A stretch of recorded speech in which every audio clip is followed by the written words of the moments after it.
Priscilla tó lè justice for Olatunji olè 419 olè burúkú you are a thief olóṣì kọ́ ọ̀wọ́ ló settle matter olórí burúkú o tún ti fẹ́ dá ọpọlọ bọ̀dá Látìnú kò dáa ṣe bí wọn náà lẹ́gbọ̀n àbòdè lábúrò sílẹ̀ mi mẹ́rin tó jùlọ ẹ̀ méjèèjì you are a thief you are a born thief you are a born thief ó yẹ pé kò wá shame of yourself ṣe bó o lọ́mọ nǹkan tó máa kọ́ àwọn ọmọ ẹ̀ lélẹ̀ olè olórí burúkú ẹ̀dá alápapín 419 wọn kó fún fi ṣe bá olóṣì ó mú owó pé kélekèle ó dá sákàǹtì títí ẹ̀ ó bẹ̀rẹ̀ sí ní náwó olówó olè burúkú owó tó tún lọ gbà òun ló lọ ṣàgbé ní platform Papa Bingo olórí burúkú yìí wọ́n á gba owó yẹn sákàǹtì àwọn pípín yìí ló tẹ̀ lówó yẹn náà tẹ̀ wọ́n ti bí 500k àbí 1 million olórí burúkú yìí ó dúró tí wọ́n tó fi bá wọn náà tán ni èmi ò rí ibi tí wọ́n ti ń ṣoore tó ń lò ṣòtì àṣọmọ ọmọ lọ bá wọn tọrọ owó àwọn yẹn wá rò bíi pé àwọn gba owó sí àkáǹtì àwọn yẹn wọn mọ̀ pé lábí àwọn èèyàn ò dé kàwé ṣe understand wọn mọ̀ pé lábí ní ọpọlọ tó fẹ́ lò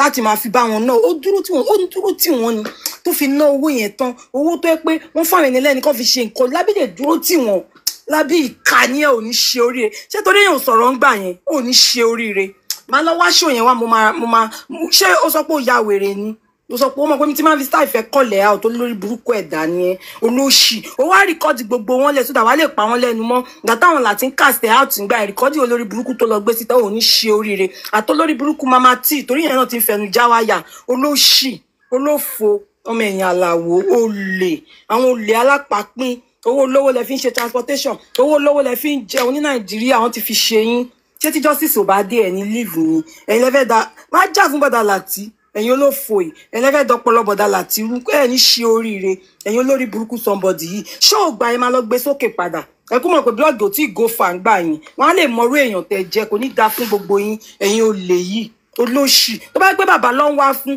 o ò ní sọ pé o ò ní sáré lọ méèkì kọ ẹ jọ ṣe lẹ́nu sísí tó ń sọ̀rọ̀ ní labí lọ méèkì kọ tó wá rìkọ́dẹ̀ nìyẹn tí o gba permission kan tó rìkọ́dù onítọ̀hún stage call jẹ ní o abẹ́ ìmọ̀ ẹ̀gbọ́n VDM stage call ni stage call olórí burúkú yìí lọ ṣe ẹjọ́ kí ló sẹ́kù ẹjọ́ kí ló sẹ́kù báyìí. sísá títí ẹdúró ṣe bí kọ́ọ̀tù nǹkan tó play sí ni bọ̀dá Láti sọ pé Obama yìí ti play àbí. ní pé torí ẹni yẹn sọ pé ó kò ń padà jọ Monday òun máa bá find out. She's well low. Meanwhile, ẹ ṣọ́ fáwọn ọgọ́ òun mọ́ pa gbogbo èrè tọ́jọ́ ṣe ẹ wò ó lè jẹ́ wá àti drama ogun wọn ti sọ̀rọ̀ ní WhatsApp ẹ̀yin máa ń tètè trust àwọn èèyàn ọjà a ti sọnù group wọn ọmọ wa ṣe action ọmọ gbogbo èrè yìí act ni àti Láti ilé tó sáré suspend sísìn tó ti wá kó bàbá yìí ti play kíní kan á dàbí fíìmù lójú yín ẹ rí àwọn tá máa nínú gúrùpù wọn láti kọ́kọ́ ṣe meeting gbogbo èyí tó wá ń ṣe ó ṣe múvì ni láti nínú ẹ̀yìn mọ́dì máa wá gbogbo wọn yẹn múvì lọ ṣe àǹtí tiẹ̀ máa rọjò.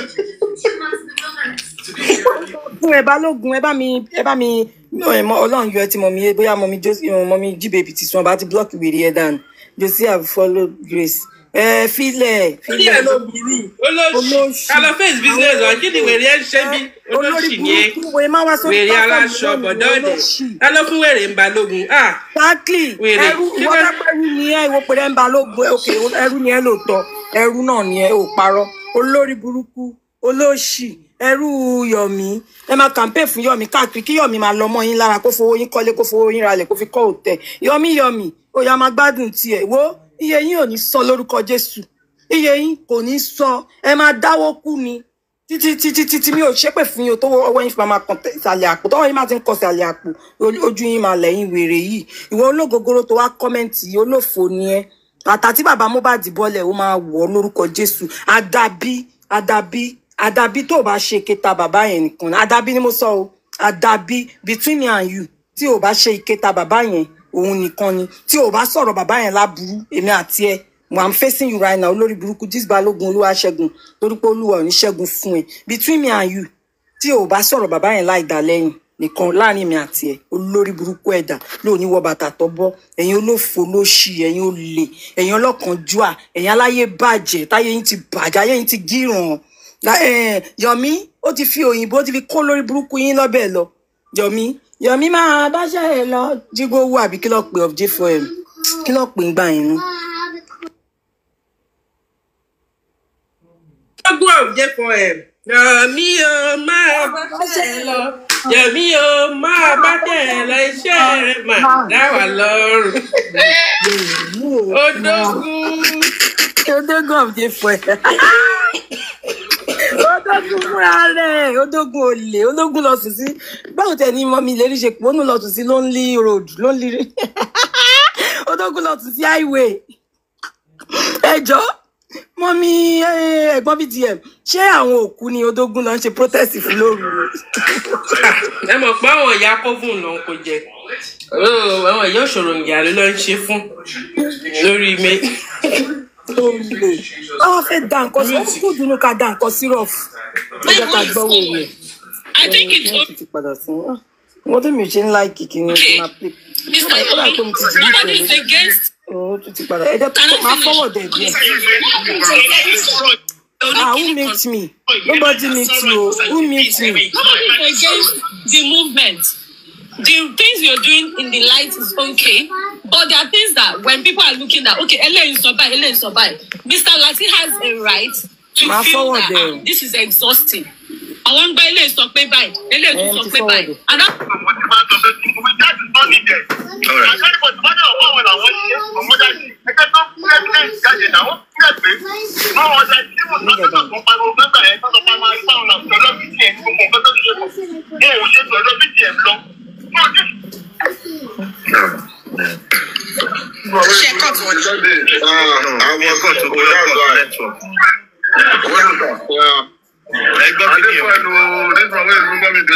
Number 2 police officer in Nigeria. Who is heading FCID? Yes, I had meeting with the CP. Yeah. Okay, the CP is a new CP. They just brought him down. Yeah, they just brought him down here. There. And the ACP is Tafa. I have had meeting with them and the entire team. Normally, we're not supposed to be saying this at this stage, because I have utmost respect for you and people here. Because I want to tell you, more than she it's okay. Rarity, please, let's have it.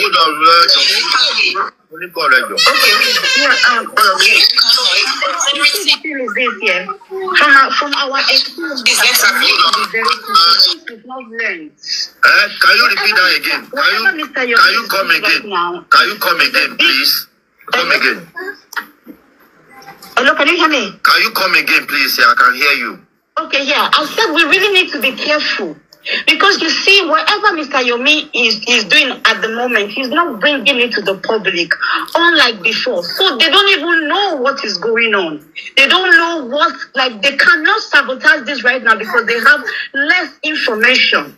So if anybody comes out and is trying to challenge whatever Mr. Yomi is doing, we have to be careful. Because this voice note you just played now, the enemy can use it against this whole movement again. See, people that is even challenging Mr. Yomi.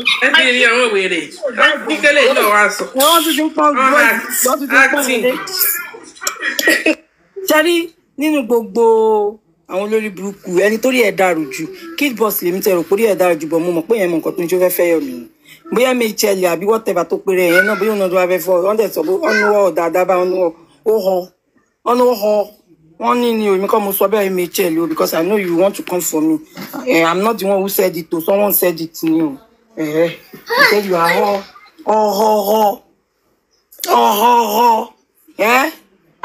MHL, where's your brain? Your brain need to be, they need to reformat your brain. Something is not right with your brain. Something is not right with your brain. If you're still fighting for this man till this moment, I know something is wrong with your brain. With your medulla oblongata. You need to go and reformat it. Somebody so we just have to be careful. We don't have to prove anything. Let the end justify the means. Whatever Mr. Yomi is doing is between him and God. If he's deceiving the public. So whatever we are doing or Baba is doing is not between Baba and God. Olórí burúkú ni gbogbo yín ṣe ń ṣe oríire. Ẹ máa ṣe sí kúrò lórí black cap yín Ọlọ́run bá ń gbọ́. Díẹ̀ báyìí ló kù. Àdàbí tẹ́ bá kí àbòsí bọ̀ ló kù. Àdàbí ni mo sọ tí ẹ bá kí àbòsí bọ̀ ló kù. Ayé alábòsí ò ní dá. Ẹ̀yin olórí burúkú yìí tẹ́ gbógun ti bàbá oníbàbà ẹ ní ṣe oríire látorí ẹ̀yin dé z ẹ ní ṣe bẹ́ẹ̀ ronú pé wà dàgbọ́n ẹ ní ṣe oríire ẹ máa jẹ ya yín kẹ́ tó kúrò láyé ẹ̀yin olórí burúkú yìí ẹ rò pé easy kan máa búlé èèyàn ni ẹ̀yin tẹ́ ẹ̀ ní fara rírọ ẹ̀yin búlì burúkú yìí ẹ̀yin olóṣì jẹ́ pé opportunity bá dé báyìí kẹ́ máa drag èèyàn lẹ wáyé wá ṣe kò ní dáa fún gbogbo àfi tí àdàbí tí ẹ̀ bá sọ̀rọ̀ òdì sí bàbá lókù ẹ̀yin olóṣì kò ní dáa fún So let's stop all of this and focus on what we are doing. Thank you so much, sir. Thank you. Thank you. When Mr. Yomi sorry, Ejo. Verity. No, Joe, big boss, I want to say something. Mr. Yomi, please, at this point in time, there should be limits to what, we'll be bringing out to public. This is what jeopardize this movement from inception. I understand. And we don't need to prove anything to anybody.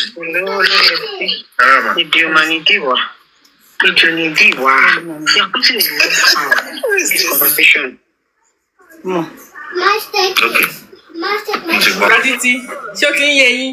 Gbogbo òṣìṣẹ́ wá ṣe ọ́n hàtì ní Yomi jẹ́ sáré suspender. Tó bá fẹ́ jàjà yẹn dé ló máa jáde lẹ̀. Wéré làwọn eléyìí sẹ̀ dé ra acting. Gbogbo àwọn tọ́pẹ̀ wọlé yẹn lọ́ti fún ní role acting ni. Yomi wò láti wò láti lè change. Ẹ fi ẹ̀jẹ̀ kó máa tẹ̀yìn máa wò rí. Wọ́n bá bá wa ń bẹ̀. Wọ́n máa bá wa ń bẹ̀. Ẹ̀gbọ́n fídíò ẹ̀ mo ní critical thinker. Ẹ fi wọn sílẹ̀ ẹ̀jẹ̀ kó máa wọ́n bá mi ń bẹ̀. Yomi bọ́dá láti ẹjẹ́ máa àtì ẹ bá mi bẹ̀ o ọkọ mo ti fi ń lẹ̀ lọ́rùn ẹ̀yin náà dẹ̀ mọ̀ o mo ti fi ń lẹ̀ lọ́rùn o ẹjẹ́ máa ṣe follow up lọ tẹ bá lọ ń ṣe díẹ̀díẹ̀ ìyá wa ẹ bá búrò yín sọ̀rọ̀ o ẹ bá búrò yín sọ̀rọ̀ ibi tó máa ti gbọ́ o tẹ bá lọ ń ṣe díẹ̀díẹ̀ wèrè kan tẹ ṣe ní tẹ́lẹ̀tẹ́lẹ̀ ọmọ this time around yìí ó máa bloody fún yín gan tó rárá ń kan Gaza mi ò ṣeré o tẹ bá lọ ń ṣe yamayama tẹ̀yin tí mo lọ gbọ́ tẹ lọ ń bú bàbá bẹ lọ ń tró bàbá ọ̀ndà àdìbò tó rẹ̀ mọ́ kó lórí burúkú tẹ ní ẹ̀ máa bá lọ ẹ̀ àmì ní kinní yẹn lọ́nba dẹ̀ pílẹ̀ fún bọ́dà láti o Yomi ló máa gbé wa débẹ̀ Yomi la máa bá lọ bọ́dà bẹ̀ ti bọ́lẹ̀ olúwa o mọ̀mí etí ti sùn Yomi bọ́lọ̀ yìí kan sọ tí bọ́dà láti sọ pé Yomi ló gbé dání o Yomi ló gbé dání o bàbá ló gbé kọ̀kọ̀ dání o stop oya ìjà máa gbọ́ lọ. Àwọn tá a wá ń ta mọ́ o, you're putting a lot out. You're putting a lot out. You can have indoor meeting with Mr. Yomi. They are not blind. The man is doing well. The system is bad. It's not his fault. It's not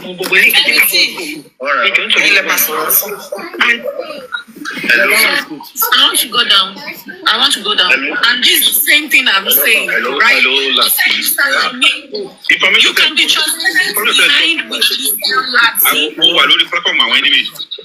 send all the things to Latin will speak to wọn lórí platform àwọn ẹni mi máa gbélé yìí. Yomi is dropping too much as usual. Lórí platform àwọn ẹni mi gan. ẹni mi máa sọ pé it's dropping too much as usual. ṣe àríkọ́ lórí burúkú náà. No, Mr. Yomi, you don't have to put it for everybody at this point.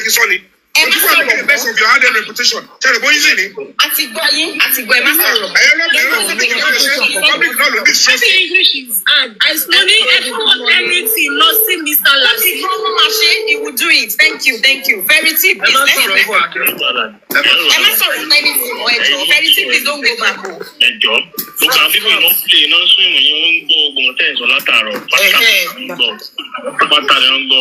Verity, please don't go back. Let's move forward. Verity, your submission. Thank you. Okay, good morning. Okay, everybody. It's actually so sad. I'm going to come in two different angles. It's really so sad that even the family that everybody is fighting for justice, I believe they are actually meant to be the ones who will be at the front line. If they are truly, seeking for justice, true justice. Because my own put this based on public. Right now, public have really lost trust. They've lost faith in this movement, and I will tell you the reason why. It's due to lack of accountability. Accountability is not about like mobile is or mobile so call accountability that people are yearning for. When it comes to like for example, here there's a church, American church, Go Papa, as a very good example. Every Sunday, every last Sunday of the month, this church will come out on my project owó tó wọlé sínú church bó ṣe náà owó yẹn bóyá ó lọ fún evangelism ni o ó lọ fún welfare ni o wọn ò ní sọ pé a send owó báyìí fún welfare Mr. Lagbaja family Kineko, they will just break it down. We don't need all this mobile G's or mobile Kineko. No, you don't. We personally as a public, we don't need it. But in I need as accountability, which I feel like in Cotton Jackie, boy or me, need to like explain himself over and over is because people feel like I want to feel one girl, but she one girl, tea, Baba Mobad and Co. So and I feel like just for him to actually have I want Toma against one out of whatever thing it could be. But you still need to gain the public trust if you really want all this effort not to be in vain. And how can you gain that trust? Is first of all is accountability.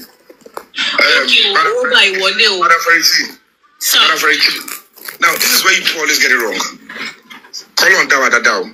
When an NGO is established, people that love or appreciate the activity or effort of the NGO, they will support because they know how NGOs operate. Coming here to tell you... Yomi, let me tell you this. Listen to this carefully. Let me tell you, it doesn't matter.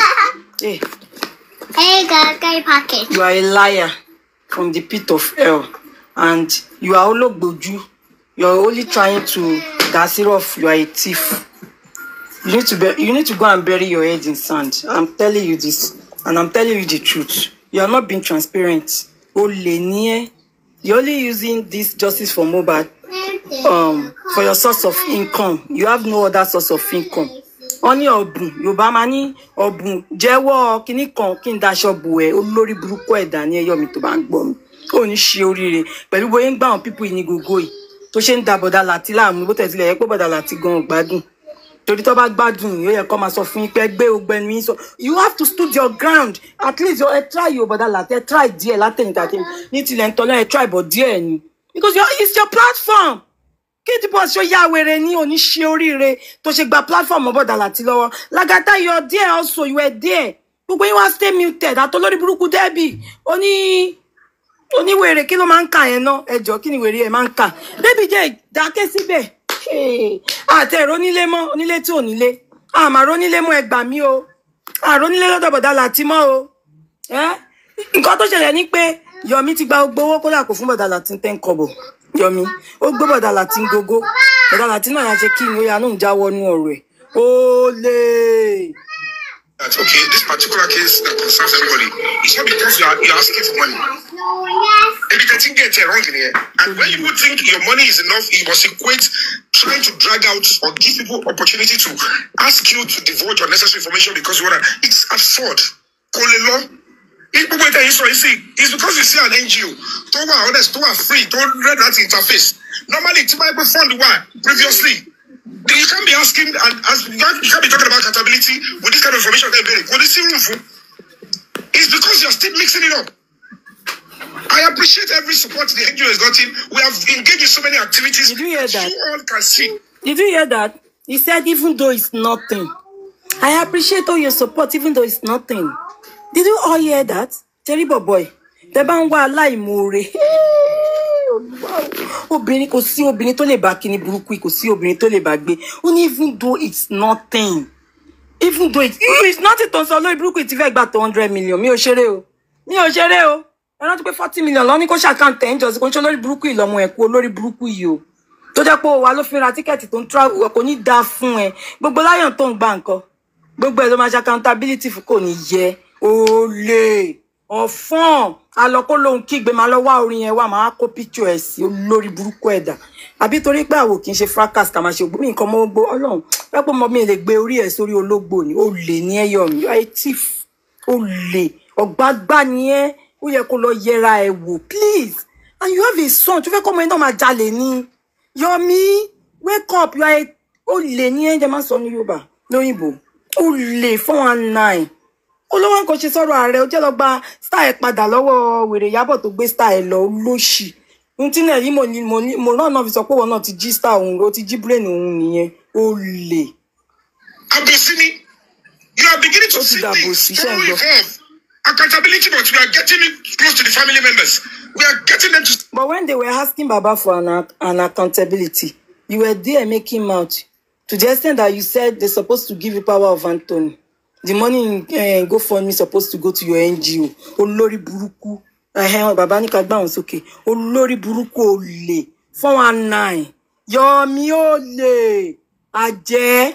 Oṣó. Olórí burúkú ẹ̀dá. Olè. Kò ní dá fún ẹ. Olè burúkú oníṣẹ́ oríire. Olè alápàpín platform. Olórí burúkú ẹ̀dá oníṣẹ́ oríire. Kò ní yẹ. Ìmàríyàn gbé sókè. Báà kí n lọ. Ìrẹ́yàn gbé sókè mi ìmọ̀ nǹkan tó ń ṣẹlẹ̀ o. Má ṣe bẹ́ẹ̀ gbà mí. Mo ti gòkè. Lè bá jẹ́ okay. Mo wà lókè báyìí. Thank you, General City Coach. Thank you. Welcome, sir. Yeah. Sherry, Yorùbá lọ wọ́n bọ̀. Wọ́n ní pé oríṣiríṣi ọbẹ̀ la máa ń rí lọ́jọ́ ikú erin. All sorts of knives will grace the burial of an elephant. When an elephant is killed, people from all cut their portions. You see, this issue on ground can also be likened to when a lion suddenly dies in a jungle. And then the hawks, the vultures, they gather themselves to feast on the dead lions. I've never seen a hawk or vulture that would dare a living lion or make attempt to feast on it while it's alive. It's only when a lion is dead that you see them, the carnivores, trying to have their own pound of flesh from such lion. You see, oríṣiríṣi nǹkan tó ń ṣẹlẹ̀ yìí òun ló fún àwọn táyé wọn ti ta yìí ní opportunity. Oríṣiríṣi nǹkan tó ń ṣẹlẹ̀ òun ló fún àwọn eléré ibú yẹn ní opportunity. I can remember when I was on that supervised platform a few days ago, tí àwọn olórí burúkú kan tó ń kóra wọn jọ tí wọ́n pariwo adáwó fún bàbá kíní kan owó wa àlèbú bàbá mo wọ́n báyìí mo mérí fún ìyá àti bàbá wọn nílé àdífọ́ ara wọn gangan. Àwọn eléré ibú yẹn ǹjẹ́ wọ́n ti bèrè lọ́wọ́ Yomi bí Yomi ṣe over 40 million naira. Over 40 million naira was donated to Yomi. Over 40 million naira, according to Sam Jojo, was donated to Yomi, and Sam Jojo was like a PA of Yomi during those times when those donations were made. So Sam Jojo couldn't have told us the wrong figures. So he had an insight to the total amount generated by Yomi's NGO.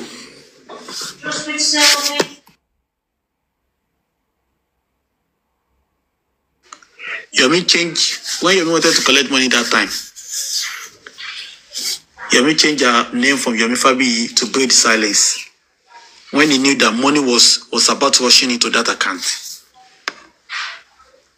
Every promises Yomi has made, all failed. All missions aborted. All assignments botched. No success whatsoever. Out of over 40 million naira, Yomi could not employ a single lawyer. Yomi could not petition anybody. Yomi could not sue anybody. This beast and bastard, platforms enjoying, they were alive when all those donations were made to Yomi. They could not bring their dirty teeth and their sauce, the sauce they have in their mouth.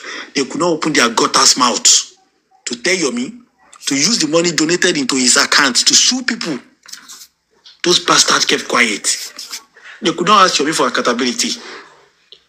They could not tell Yomi that Yomi, you have wasted our effort. We trusted you. You thought you could deliver us. You thought you were better than Joseph Aloba. So where is our money? What have you done with it? Give accountability. Where is the justice you promised? Yomi will be telling us justice ti dé 99.9%. Ẹ bá fi máa gbọ́jọ́ mẹ́ta, ẹ máa rí justice. Láàrin ọ̀sẹ̀ kan, ìbọn máa pa wọn nídìí. Bí Yomi máa ń sọ nìyẹn o. Ẹ má worry. Ẹ kàn fún ó ti di 99.9% báyìí. Kékeré ló kù, wàláì kékeré ló kù. Iṣẹ́ ti ń lọ lábẹ́lẹ̀. Those bastards wọ́n lọ rí platform yẹn. They could not shout, Yomi, where is the justice you promised us? And now because of what has happened, the hyenas are gathering themselves again. The vultures are gathering themselves again. The idiots, the fools, they are gathering themselves again because the house is not in order. Because there is commotion everywhere. And that is what opportunists, that's what they do. They quickly take advantage of a situation. It happens in a war-torn countries. You will see the machineries. They will come around, they will come and take advantage of the chaos that is happening in that country. And they will start selling their ammunitions. They will start mining their natural resources. They will start making hell of money. The same thing, only Yomi àti Lati no fair share of the situation. Wọ́n ti rí pé inú àwọn èèyàn ò dùn dáadáa pẹ̀lú nǹkan tó ń ṣẹlẹ̀. So wọ́n fẹ́ wá kó èrè àwọn tí ó bá gbọ́n, wọ́n fẹ́ wá kó lọ. Wọ́n fẹ́ kó èrè àwọn tí ó bá lọ́pọlọ. Wọ́n fẹ́ wá kó lọ. Yomi and Lati that have been shouting all this while, pé àwọn làwọn gbé dání, ọ̀dọ̀ àwọn ní justice ti máa wá. Wọ́n gba ogbó lórí platform wọn. Wọ́n pín owó. Ìjà tó wà láàrin Lati àti Yomi owó ló fà. Lórí Shari formula ni. Onílé tó disappear lọ́dọ̀ Lati lónìí, owó ló fà. Ẹ̀dẹ̀ owó tí Yomi àti Lati ti gbà lórí Just Mohbad ó ju eléyìí tí wọ́n ti dá fún bàbá lọ́ba lọ. Mi sọ ti domiciliary account, mo sọ ti naira account.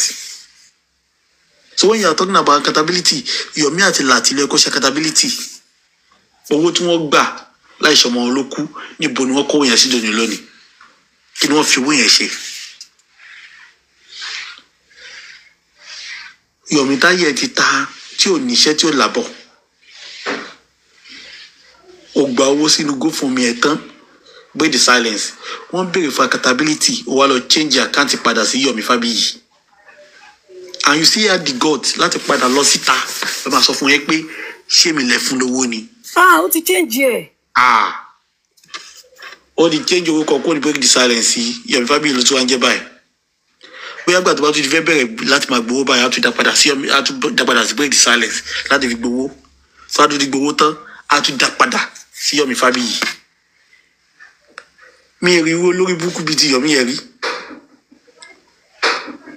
But I don't blame him. Àwọn gullible followers, àwọn blind maniacs tó ń tẹ̀lé, àwọn senseless idiots tó ń tẹ̀lé gẹ́gẹ́ ni mo blame. Àwọn eléré ibú tó wá sọ́dọ̀ supervise níjọ́ yẹn tí wọ́n pariwo òfò. Àwọn táyé wọ́n ti bàjẹ́. Àwọn tí wọ́n dà kọ́bọ̀ fún bàbá yẹn tó ń pariwo owó wa adáwọ̀ fún kí wọ́n ṣe ní idiot. Kí wọ́n ṣe idiot orí ọ̀dọ̀ Yomi bí síbẹ̀ kó lọ máa pariwo mọ́ Yomi lórí. Ipò owó tí wọ́n dá sí ẹ lọ́wọ́ 40 million naira kí ló fi ṣe? Àwọn tọpọlọ wọn tó ti kú dànù. Bàbá lẹ ń pariwo mọ́. Yomi ò níṣẹ́ kò lábọ̀. Ó bímọ kan ó tọ́tì. Ìgbòho ló bá tọ́mọ. Ìgbòho ló ń bá Yomi tọ́ ọmọ. Ọmọ kan ṣoṣo ó tọ́tì. Ó ń gbékùn kiri, ó ń gbèdì kiri, ó ń gbé ọmọ kiri. Láì ṣe bisexual. Ó dẹ̀ tún lẹ́nu jáde, ó dẹ̀ tún jáde, ó tún sọ̀rọ̀ káàkiri, ó tún sọ ẹ̀fẹ́fẹ́ àwọn alágbé kiri ẹ̀jẹ̀. I don't understand. Ẹjọ́ ṣé miracle no dey tire Jesus? Ṣé format ò kì í sún yẹn ni? Format. Format kò sún Yomi o. I don't understand. The same format. The same format. Ilé àwọn eléré ibú yìí lò ní all the time. all the time sha. Still our gullible idiot can't let mama fall into it. Let me tell you something. Sherry àwọn tó ń sọ̀rọ̀ lórí platform yẹn, all of them wọ́n arrange wọn ni. Àtẹ̀lé tó ń call wọlé o, àtẹ̀lé tó ń sọ̀rọ̀ o, tó ń pe bọ̀dá Yomi, bọ̀dá Láti, all of them wọ́n arrange láti ní WhatsApp group náà ti arrange wọn wá. All of them were arranged. But anytime I saw is Mr. Latin neutral? Neutral for where? Let me tell you, ọgbọ́n tó ń lò yẹn tí láti lò yẹn ó dàbẹ̀ pé ẹ̀wọ̀n fọ́ sí. Ó kọ́kọ́ fi ń wojú ilẹ̀ ìwò ni o. Ó mọ̀ pé nǹkan tó bá ṣẹlẹ̀ nìyẹn. Òun gan ọwọ́ ẹ̀ ti fá, ikùn ẹ̀ ti fá Láti. Ó jẹun ìpè sanra ní Láti. Ó jẹun ìpè sanra ó ní Láti. Bó dẹ̀ ṣe ń jẹ títí ikùn ẹ̀ ló ń tóbi. Apá àtòrí ṣe ló ń gbẹ bí ẹni tó kó èdì. Kò lè fóyè ṣe nǹkan rẹ̀. Láti wà wí ẹ̀ náà. Format ni gbogbo ẹ̀. Format. Ó kọ́kọ́ wo ojú ilẹ̀ wò ní. Akọ́kọ́ wò pé pé tó náà bá gbẹnu sí. Kó má di pé ìgbàjú àti ẹ̀ṣẹ̀ ni wọ́n máa fi mí tiẹ̀ ní o. Ló máa pàdé ẹ̀ lẹ́rẹ̀kẹ́. Yes now. Ló máa bá wèrè wọlé. Yes now. Akọ́kọ́ wò pé jẹ́ kí n má ti gbẹnu sí náà. Jẹ́ kọ́kọ́ wo nǹkan tó ń ṣẹlẹ̀. Jẹ́ kí n wo ó máa fojú ojú sùnùkùn wò báyìí. A máa wò pé jẹ́ kí n wo náà jẹ́ wo náà bí ó máa jẹ lọ. Ó máa fọkàn gbàdúrà nínú ẹ̀ pé Ọlọ́run jẹ́ kó jẹ lọ. Tábìlì lè jẹ lọ 50-50 lájọ ṣe ní last time. Ó yẹ kí n lè gbé sí 55 lọ tẹ̀ tí ó bá dé lè gbà kó máa lọ nìyẹn. Ṣèbí platform mi ló wá àwọn fans mi ni àwọn kettles mi ló fẹ́ dáwó náà àwọn plan àwọn cookers mi àwọn ló fẹ́ dáwó yẹn àwọn microwaves ló fẹ́ dá. Ẹ má bínú sí èmi ń wo pé àbílà tí ò ṣẹ́tù Yomi ò ṣẹ́tù bàbá ní the last one owó tó gbà kó má pé yẹn bàbá ṣe ń fún un. Wàhálà ṣẹlẹ̀ lórí sharing formula yẹn ní general. Wàhálà ṣẹlẹ̀ lórí owó yẹn lẹ́yìn iṣẹ́. Wọ́n tún tọ́ sí àwọn lójú wọn gbé wá síta ni. Ó ti yé. Òní wọ́n tí wọ́n ṣe máa bá wọn settle ẹ̀ báyìí ní wọ́n ti wọ́n gbé ẹ̀ parí ìjà. Business partners yín, you are both partners in crime.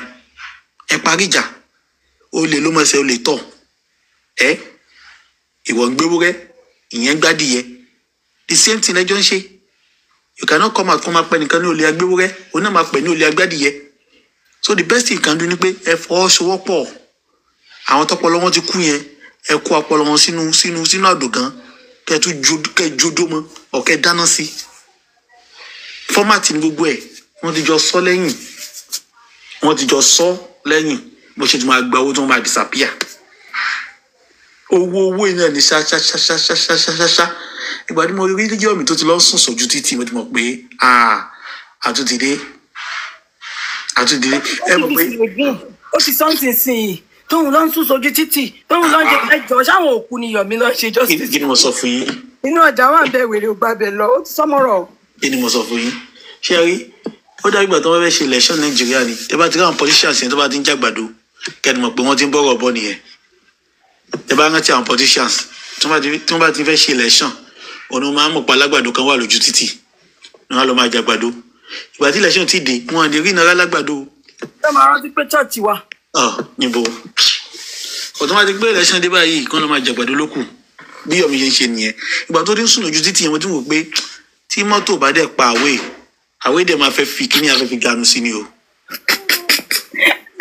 I'm telling you. Wọ́n ní mọ́tò bá pa wèrè. Yes, tí wọ́n bá dé escape mọ́tò tí mọ́tò bá pa. Wọ́n lè bá fẹ́ lo kíní láti fi wọlé sí àwọn èèyàn lára ni o. So èmi ti ready dè pé no way ọjọ́ òní máa wáyé. Everything wọ́n ti máa kọ́ wò pé VDM was in charge o. VDM ò bèrè owó ata kò bèrè owó epo. Ó dẹ̀ deliver. Ọ̀nà owó ni wọ́n lè gbà wọlé because àwọn èèyàn ò rí tiẹ̀ rò. Àwọn èèyàn ti mọ̀ pé 419 ni ẹ́ pẹ̀lú nǹkan tí VDM ń ṣe. Àwọn èèyàn ti mọ̀ pé fake NGO ni wọ́n ń gbé kiri. Pé VDM gẹ́gẹ́ ni original NGO. Àwọn èèyàn ti mọ̀ pé pocket activist ni wọ́n. VDM gẹ́gẹ́ ni human right activist.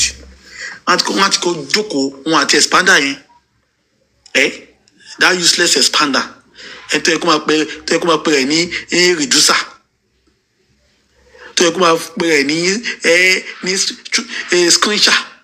Ẹ tó ti shrink.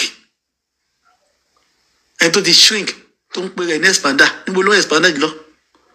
wọ́n ti kọjọ plan ẹ̀, wọ́n ti gbọ́ pọlọ kalẹ̀ báyìí la ṣe máa ṣe báyìí la ṣe máa òun ni wọ́n ṣe kọ́ gbé one man protest wọlé tó gbé yẹn wọlé bẹ́ẹ̀ tó gbé àwọn kan máa ganu sí i ó dẹ̀ kó máa ti ń jẹ wá Yomi mọ̀ pé òun ò fi one man protest yẹn dé anywhere o ó mọ̀ pé wọ́n máa wá lé òun kó bẹ́ẹ̀ náà ni o ó mọ̀ kò sí ẹni plan lẹ́yìn one man protest yẹn o ó dàbọ̀ pé tó bá ṣàdùn síbẹ̀ fún bí ọjọ́ mẹ́ta ọjọ́ mẹ́rin àwọn tí ń wù mí wọ́n á connect àwọn ọlọ́pàá wọn pé wọ́n wá lé òun kó bẹ́ẹ̀ of course now ṣọ́fẹ́ wà bẹ́ẹ̀ títí ayé ni ó mọ̀ kó máa lé òun pé tó bá ti wá lé òun bẹ́ẹ̀ yẹn ọkà àwọn èèyàn tún ti fà sóhun pé bọ̀bọ̀ iná dẹ̀ try o bọ̀bọ̀ ì try o so wọn á lè gbà bẹ̀rẹ̀ wọlé láti wọn máa sọ̀rọ̀ pé kéèṣì ìgbà tí Yomi wà lọ́yìn ní UK ibi tó lọ́ngbà yẹn Yomi ń pariwo náà ó ní tí máa sọ pé lọ́pẹ́ game tó ń play lòun fi ń gbéra Yomi sọ bẹ́ẹ̀ pé if you can mobilize me there are a lot of things that we just need mobilization we need support I'm not saying you should donate money to me but we need support I was like Ọlọ́run máa ṣàánú mi báyìí ṣé àkókò ìbí ṣé kò sàn ju àbírà dáradára kí bàbá Yomi kó má rí ọmọ bí at least ẹran tó pa lọ́jọ́ súná Yomi ọ̀bẹ àbí adìyẹ tó fi ṣe némi sẹ́rímọ́nì Yomi a lè ṣe fún ẹ̀ but ó bí ọmọ rẹ̀ ó bí Yomi sílẹ̀ ẹran ọjọ́ súná Yomi ó waste adìyẹ tó pa ó waste ọmọ ní bàbá Yomi bí sílẹ̀ báyìí tó di rádaràda ó wá di ọmọ tó fi ń ṣépè fọmọ Yomi wá ga ó sì gbọ́nlẹ̀ kò dẹ̀ sí ọpọlọ kankan lára rẹ̀ kéèyàn wá kó má lójú tì ó ti béèrè owó àwọn èèyàn ò dá ẹ lóhùn ó dẹ̀ tún béèrè lọ ẹjọ́ ọ̀gá o Yomi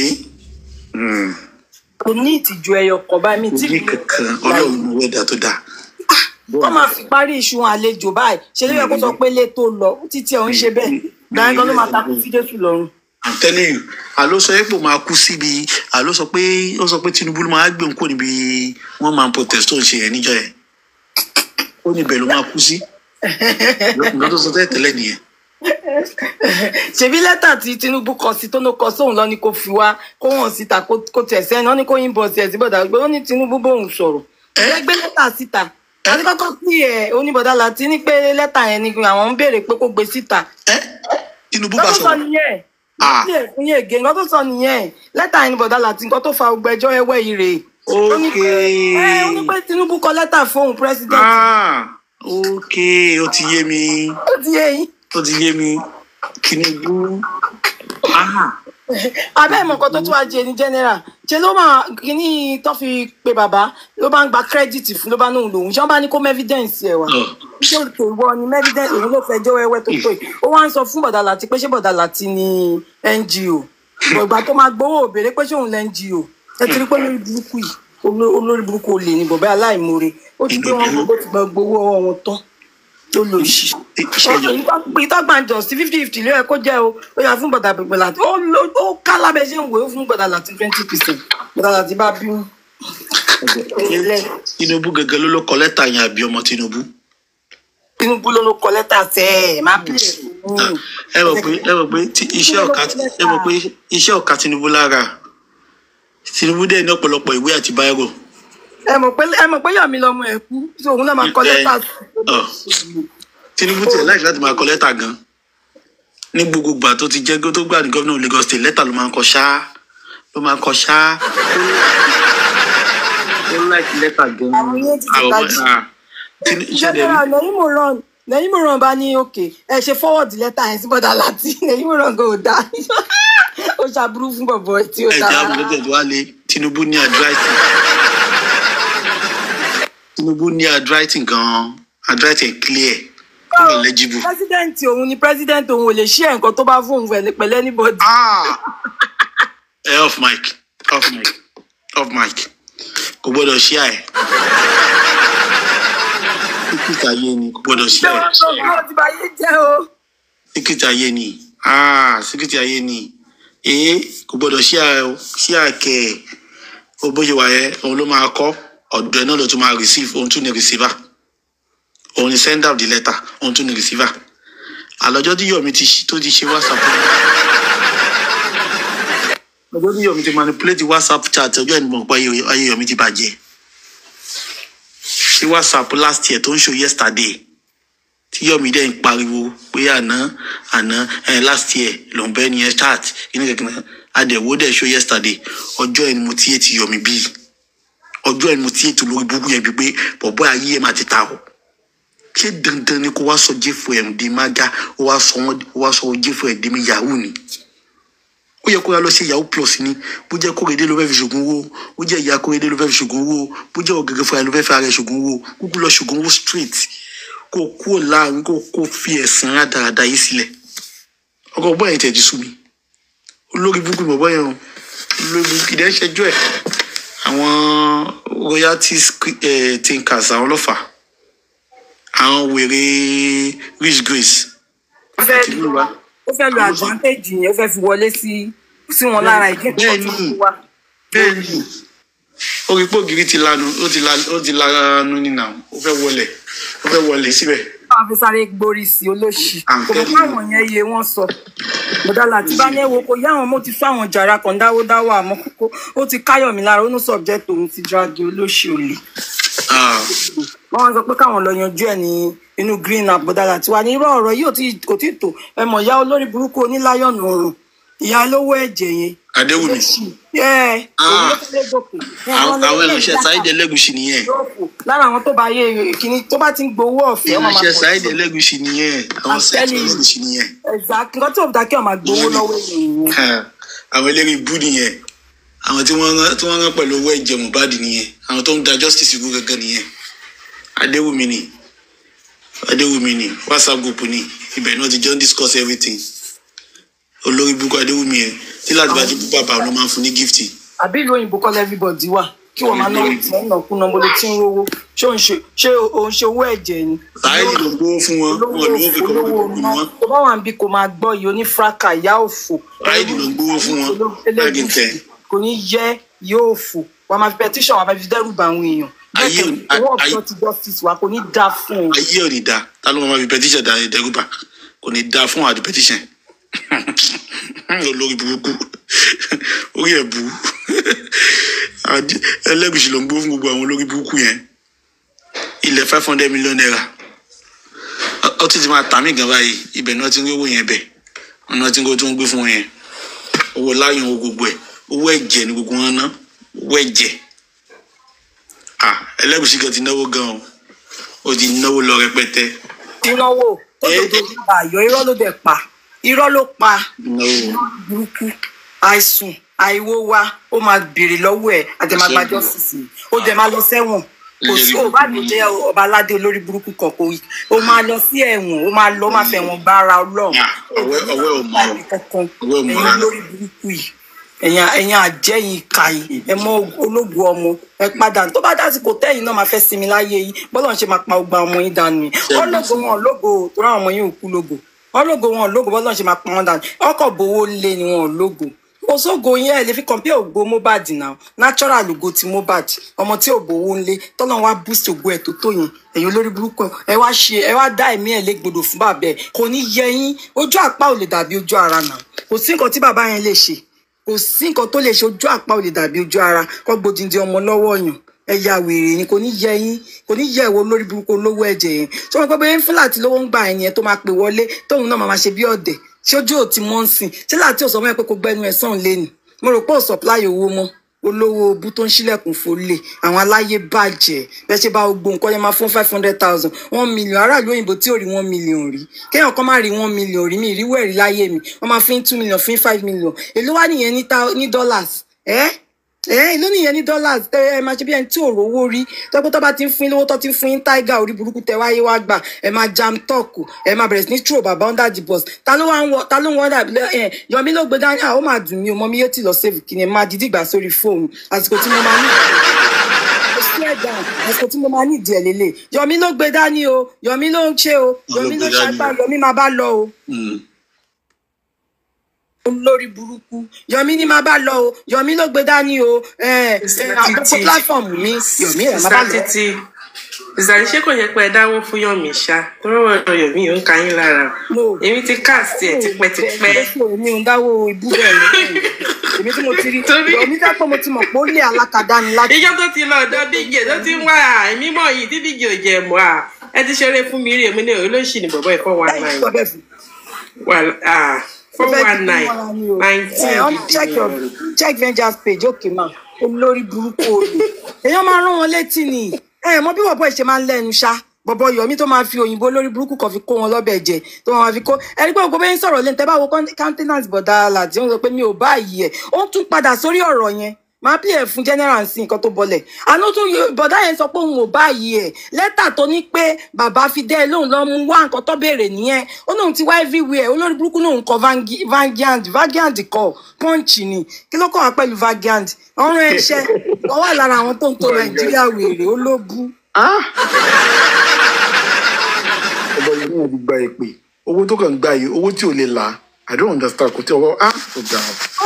nǹkan tí kò wò mọ̀ nìyẹn owó tó ń gbà ṣe ló dàbí ìgbà tó bá nǹkan tí ò understand tó jẹ ní òun ní frustration ṣe fẹ́ ba ayé ẹ̀ jẹ́ lórí tó bá ń gbowó owó ẹ̀jẹ̀ bẹ́ẹ̀ yẹn ò ní rí nǹkan rẹ̀ fi ṣe ìtúrẹ̀ ló ṣe wà frustrated they have contributed even more than 100M fún ẹ o ò lè give account of it o wá ń sọ pé ṣé wọn máa ṣàlàyé bóyá gbé báìkì ni bó ṣe gbọ́kadà bó ṣe gbé cab ta ló ń rẹ wọ́n sọ pé at the end of the day òun ò tí ì ní mọ́tò who send you arán ẹ̀ ń ṣẹ́ olórí burúkú olè ọgbàgbàdì fọs ó wá ń parọ́ pé ìtúrẹ̀ lọ ṣe pé bàbá olóṣìṣẹ́ bó ti sọ fún wọn tipẹ́ mo rántí pé ó ti sọ fún wọn tipẹ́ náà ìbọn báyìí ẹ̀ ń gbà yẹn wáyé tó ṣe báyìí ẹ̀ mọ́ ní ìsìn tó rọ́mọ̀ pé olórí burúkú onírọ́ ni ẹ́ apákín orí ìṣòrí MHL I'm calling you out again something is wrong with your head seriously you really need to go and format it something is really wrong with your head you always talk as if you have hot yam in your mouth you need to go and find somewhere to sit you think Yomi is going to marry you Yomi ò lè fẹ́ ó ń parọ́ fún ẹni olóṣì olè wọ́n ní ká power tap ẹ̀jẹ̀ jẹ́ ká power tap o olórí bú ẹ̀dá ẹ jẹ́ kí sáré play pàtó àyẹn fún general kó lè gbọ́ dáadáa sísọ pé wọn ò bá wa bẹ̀rẹ̀ láti bẹ̀rẹ̀ pàtó àyẹn ó ní agbára gan àwọn olórí burúkú olè ẹ̀ ní ṣe oríire nífà pẹ̀tẹ̀ múra kókókó ẹ wá fún bàbá ń gbà yẹn bàbá wọn update ìjà ni bàbá náà ń jà káàkiri kò ní yẹ yín kí ni Yomi sọ fún ẹ kí ni bàbá sọ fún ẹ ń gbà yẹn ṣé bàbá tẹ fèsì ṣó tẹ fèsì fún ẹ bọ̀dá láti ṣojú yín ti bó báyìí kí ni Yomi sọ fún ẹ ń sìn Yomi sọ pé ṣé wọ́n ní NGO ní ó yẹ kójú tì yín bọ̀dá láti. Sister Lati ni ò kì í ṣe bọ̀dá láti o Sister Lati ni. Sister Lati ó yẹ kójú ti bọ̀dá yìí ìyá wa ṣe ti rábúrò yín báyìí ṣe ló yẹ ká máa kó wọn pọ̀ ní o ìyá wa ó lè làbúrò yín náà ṣe ọ̀rọ̀ wa gba ẹnu yín nìsín tẹ advice kéèyàn pa àbúrò ẹ̀ ẹni tẹ́ ti jọ wà tipẹ́ wọ́n ti jọ wà tipẹ́ mo ti mọ àwọn méjì ti papọ̀ tipẹ́ o ìyá wa o wọ́n advice pa má bu bàbá yìí mọ́ má jẹ́ kó máa drag bàbá yìí lórí pé onírọ́ torí pé kí nínú ìgbẹ́ lówó wà torí tó bá ṣe nǹkan ọ̀dọ̀tí I'm telling you the truth bí general ṣe máa ń sọ me we no even come out because these people they are depressed they like fracas wọ́n like fracas and again olóyè burúkú yẹn ti sọ pé òun máa talẹ̀ wọn 5 million tí wọ́n sọ pé òun máa talẹ̀ 5 million wọ́n lọ sẹ́ǹdì wọn lówó don't be surprised nígbà tí Nàìjíríà lówó tó ń fáwọn èèyàn ti ń wá don't be surprised olórí burúkú PS tó ń béèrè proof lọ́wọ́ ọmọ mi yé tí ayé ẹ̀ ti bàjẹ́ ayé ẹ̀ ó ti bàjẹ́ wọ́n ní kó lọ sùn làgàtà tó bá ti sùn làgàtà then àwọn máa jẹ́ witness olóṣì oníjẹ́ má dà PS yẹn lóhun aláyé bàjẹ́ bọ́yọ̀ orí ẹ̀ ò pé ṣe pé èmi àti apàdé lórí ibi platform ẹnìkan tí wọ́n fẹ́ béèrè question lọ́wọ́ ẹ̀ tó lóò rẹ̀ jẹ́ àti answer question mi mo ló bẹ́tà mo fẹ́ ba ayé ẹ̀jẹ̀ mo fẹ́ ba ayé ẹ̀jẹ̀ pátá ni. ó ti mọ̀ ní ó ti mọ̀ pé bàbá yìí òun jẹ́ kò nílé answer question ẹ̀yọkọ̀ tẹ́ bá bí. mo bí lẹ́yọkọ̀ kò answer ẹ̀ ni mo bá wà lórí answer olórí búburú bọ́ yẹn. General Vengeance. Somebody that are saying that ikú léhùn ó sá kúrò nílé ikú ṣó possible kéèyàn tó padà sílé ikú ni that got me and tick in my head. ó ti bribe ikú nígbà tó máa padà wá yẹn ó ti bribe. so ikú yẹn ò ní pa. ó ti bribe ó ti fún ní pẹ́pẹ́ yẹn.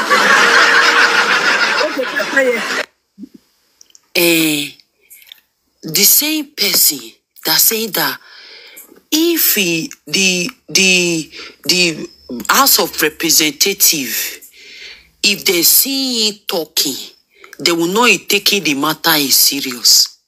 And House of Representative in Lotuloba, not be she or juju koni. Abi Yomi. Oh Gafuel. Now wow, me I know you see this kind of thing like this. Because of him money, vanity of vanity. Ogbomo ekoko, o lo sun si titi.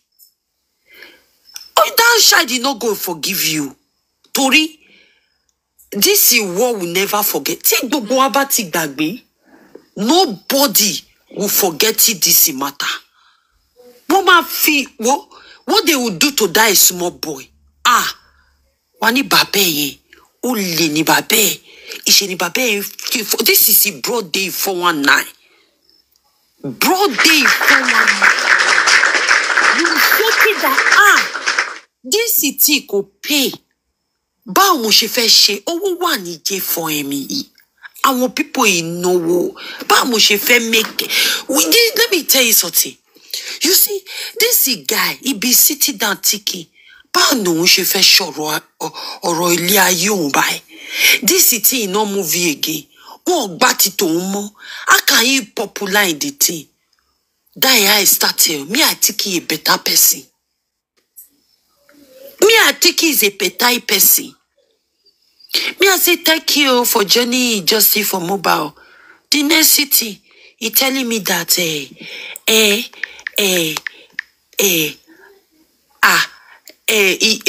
pray and the other person that have the issue. He say, I will check thank you for helping us justice for mobile. The next city, Oroto somebody lelele.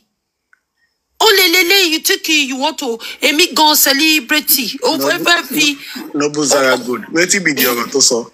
Tell us wait now. Why? That's the problem. When you asking me a question, I will not want to talk again. You see me be mo she why? She me jemugu be mo she why? Be mi she dagbasi. Do you know how much they sell it 1 gram of gold? Oh, one came in 1 gram for gold the coffee shako. Eba mi shame, eba mi reni soroi. Money everyone go the law protesting. Money eba yo sheshe deni. Over go the law protesting. What is size everybody? Money this guy. Go the law arifa.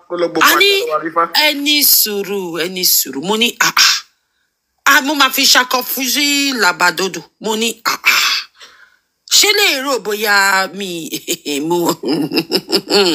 money no mi lo mani ki fun o le bere lo mi no impossible. He was asking you for good. Don't ask. We do not talking twice. Like we want to go. Mo wani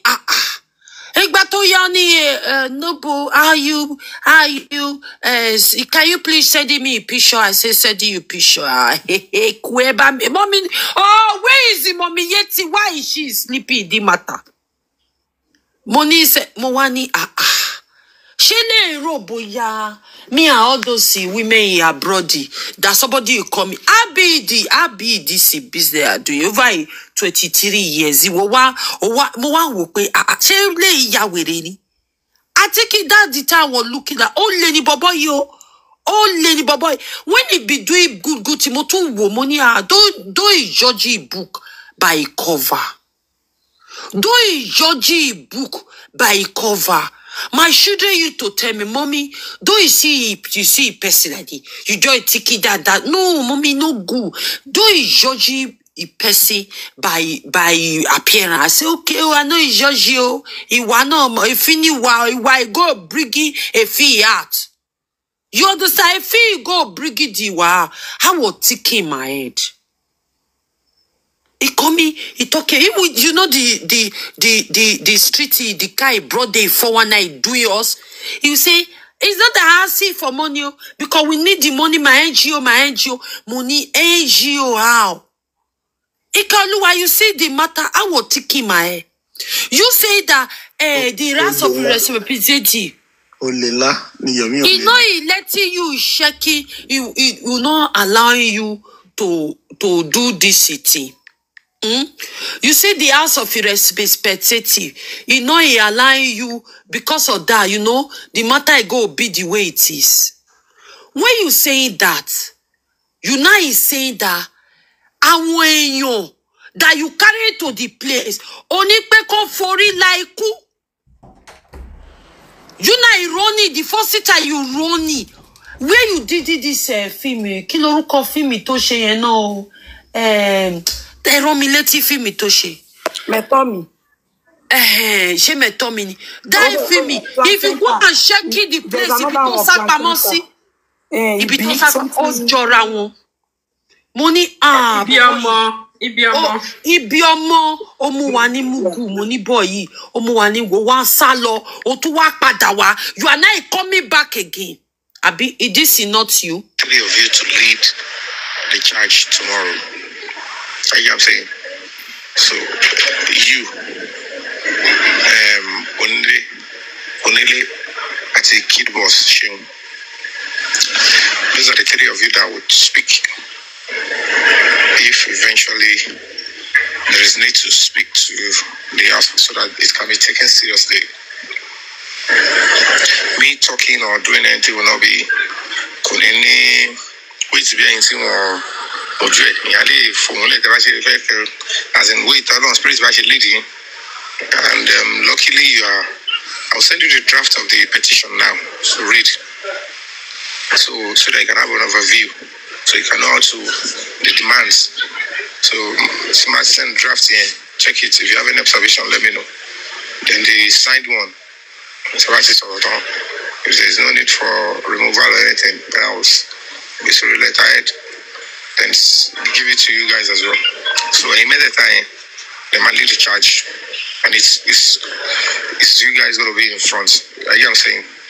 And that is how you can even gain your leadership and whoever to remember. In fact, case going to right pay or case our people you but I have one strong decision, and then the whole world can be able to stand behind you.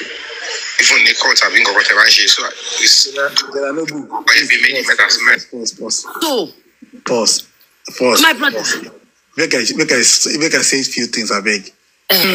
Because the thing in my mouth, I don't want to forget what I want to say. Okay. Oh, what me by? It no be me giddy gobi. You know, when you see, easy or like me, lati aro, ishe mo joko pa ni pe.